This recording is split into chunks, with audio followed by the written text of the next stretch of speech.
Twitter पर आए दिन किसी न किसी भर्ती परीक्षा के छात्र ट्रेंड कराते रहते हैं कि 2 या 3 साल हो गए, उनकी परीक्षा के रिजल्ट कब निकलेगा, और जिनके रिजल्ट आ चुके हैं वो भी 2 साल से ट्रेंड करा रहे हैं कि उनकी ज्वाइनिंग कब होगी। स्टाफ सिलेक्शन कमीशन से लेकर रेलवे की परीक्षा के छात्र आए दिन लिखते रहते हैं यहाँ वहाँ। सहायक लोको पायलट की अभी तक बहाली पूरी नहीं हुई है। 2019 में बड़ा हंगामा था इसका। करीब करीब 2 साल होने जा रहे हैं। सरकार को पता है कि छात्र बेचैन हैं, नाराज हैं। इस पर कोई ठोस जवाब नहीं आता कि कब रिजल्ट निकलेगा, कब ज्वाइनिंग होगी, मगर इसकी जगह एक नई घोषणा कर दी जाती है। नई घोषणा का मकसद अपनी जगह ठीक हो सकता है, लेकिन स्टाफ सिलेक्शन कमीशन की लेट लतीफ़ी को लेकर 2018 के वर्ष में एसएससी मुख्यालय के बाहर कितना बड़ा आंदोलन हुआ था, तब क्यों नहीं ख्याल आया। उसके 2 साल बाद केंद्र सरकार ने फैसला किया है कि नेशनल रिक्रूटिंग एजेंसी बनाई जाएगी। स्टाफ सिलेक्शन कमीशन भी राष्ट्रीय संस्था थी जिसका काम था समय पर परीक्षा कराना और रिजल्ट निकालना। वो काम वो संस्था क्यों नहीं कर सकती थी। इस नई संस्था के ऐलान से क्या बदलने वाला है, सुनिए मंत्री जी को। नौकरी के लिए जो युवा होते हैं उनको बहुत परीक्षाएं देनी पड़ती है और उनको लगभग 20 रिक्रूटमेंट एजेंसीज है। तो कोई 4-5 में अगर परीक्षाएं देता है तो उतनी परीक्षा उतनी जगह जाना, ये सब समाप्त करने के लिए एक ऐतिहासिक फैसले में नेशनल रिक्रूटमेंट एजेंसी,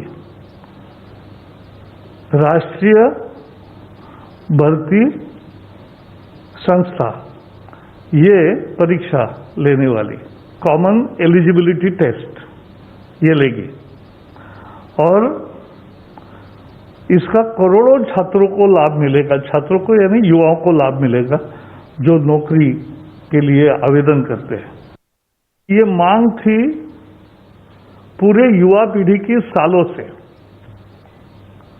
लेकिन नहीं हो रहा था। लेकिन इस एक निर्णय से, नेशनल रिक्रूटमेंट एजेंसी से एक परीक्षा, उससे उनकी तकलीफ भी दूर होगी, उनका पैसा भी बचेगा और मानसिक स्वास्थ्य भी ठीक रहेगा। बदला यही है कि अलग अलग एजेंसियां परीक्षाएं कराती थीं। रेलवे अपनी अलग परीक्षा कराती थी, स्टाफ सिलेक्शन कमीशन अपनी परीक्षा कराती थी। अब भी अलग अलग परीक्षा होगी, मगर एक एजेंसी कराएगी जो पहले कॉमन एलिजिबिलिटी टेस्ट लेगी। करीब 20 प्रकार की परीक्षाएं एजेंसियां अपनी अपनी परीक्षाएं लेती थी। इन सभी को एक एजेंसी के दायरे में लाया जाएगा। यह कितना बड़ा मामला है आप इसी से समझ लें कि 2.5 से 3 करोड़ छात्र केंद्र सरकार की भर्ती परीक्षाओं में शामिल होते हैं। नेशनल रिक्रूटमेंट एजेंसी एक शुरुआती परीक्षा कराएगी जिसका नाम होगा कॉमन एलिजिबिलिटी टेस्ट। इसमें पास हुए लोग अलग अलग विभागों की परीक्षा दे सकेंगे। उसमें से जो छंट के जाएंगे स्क्रीनिंग होगी। रेलवे, वित्त विभाग, स्टाफ सिलेक्शन कमीशन, बैंकिंग सेवाओं की परीक्षा इसके जरिए अब होगी। इसके लिए जिला स्तर पर परीक्षा के केंद्र बनाए जाएंगे। लाखों नौजवान अपनी परीक्षा के रिजल्ट का इंतज़ार कर रहे हैं। जो पास हो चुके हैं वो ज्वाइनिंग का इंतज़ार कर रहे हैं, वो अभी भी कर रहे हैं। उनके बारे में भी एक टाइमलाइन जारी होती तो ये घोषणा और अच्छी लगती। अब ये जो वीडियो है उन छात्रों ने भेजा है जो पटना में प्रदर्शन कर रहे थे। इनकी कहानी सुनिएगा। 9 सितंबर 2017 को बिहार सरकार ने 1248 सहायक इंजीनियर की वैकेंसी निकाली। 1 साल बाद 15 सितंबर 2018 को प्रारंभिक परीक्षा होती है। उसका रिजल्ट आता है 30 जनवरी 2019 को। मामला कोर्ट में जाता है और कोर्ट से मेंस की परीक्षा का आदेश मिलता है। 27 से 31 मार्च 2019 के बीच मेंस की परीक्षा होती है। इंजीनियरिंग बहाली का बता रहा हूँ। फिर मामला कोर्ट जाता है। अभी तक कोर्ट का फैसला नहीं आया है, रिजल्ट नहीं निकल रहा है मेंस का। सितंबर 2017 से अगस्त 2020 आ गया। अपनी रिजल्ट परीक्षा के लिए ये लोग पुलिस की लाठियां खा रहे हैं। आए दिन हर राज्य से ऐसी तस्वीरें आती रहती हैं, कहीं कोई समाधान नहीं है। नेशनल रिक्रूटमेंट एजेंसी की तरह ऐसी क्या नई व्यवस्था होने जा रही है जो पुरानी व्यवस्थाओं से नहीं हो सकती थी।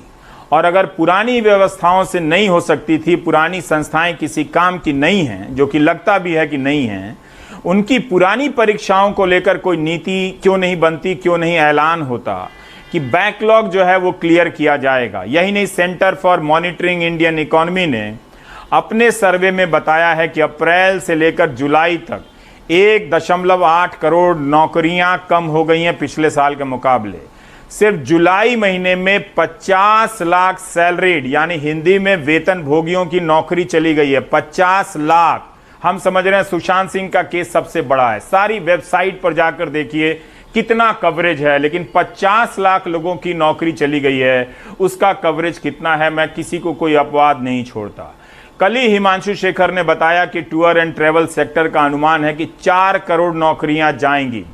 हिमांशु शेखर ने जुलाई के महीने में छोटे लघु मध्यम उद्योगों के सेक्टर का भी एक अनुमान बताया था कि अगस्त तक 3 से 4 करोड़ नौकरियां जाने का अनुमान है। तो चारों तरफ से करोड़ों लोगों की नौकरियां जाने की खबर आ रही है। अब मैं आपको एक चीज बताता हूं। आप केंद्र सरकार के मंत्रियों के ट्विटर हैंडल पर जाइए। उनके ट्विटर हैंडल पर इन करोड़ों लोगों की नौकरी जाने पर किसी प्रकार की प्रतिक्रिया आपको नजर नहीं आएगी। 50 लाख सैलरीड क्लास की नौकरी चली गई है 50 लाख जुलाई के महीने में, उसे लेकर किसी तरह की प्रतिक्रिया नजर नहीं आएगी। आज जब नेशनल रिक्रूटमेंट एजेंसी का ऐलान हुआ है तो इस तरह से उत्साह व्यक्त किया जा रहा है जैसे नौकरी देने के मामले में कोई पहल हुई है। ध्यान रखिएगा, ये परीक्षा की एजेंसी है, नौकरी देने की एजेंसी अभी नहीं है। नौकरी देने के मामले में कोई कमिटमेंट नहीं किया जा रहा है। यह भी याद दिलाना जरूरी है कि कुछ हफ्ते पहले रेल मंत्रालय ने ही कहा था कि अगले 1 साल तक भर्तियां नहीं होंगी और पता करें कि किन किन विभागों में क्या क्या गुंजाइश है नौकरियों को कम करने की, लोगों को कम करने की। वो खबर कितनी छोटी और मामूली तरीके से कालीन के नीचे सरका दी जाती है और नेशनल रिक्रूटमेंट एजेंसी की खबर बड़ी कर दी जाती है। इस एजेंसी की खबर इतनी बड़ी हो जाती है कि 8 करोड़ 9 करोड़ लोगों की नौकरी जाने की रिपोर्ट छोटी हो जाती है। वो मंत्रियों के ट्विटर हैंडल पर चिंताओं में कहीं नजर नहीं आती है। ये काम मेरा बताना है, आप ठीक करते हैं नहीं समझकर, मैं आगे बढ़ता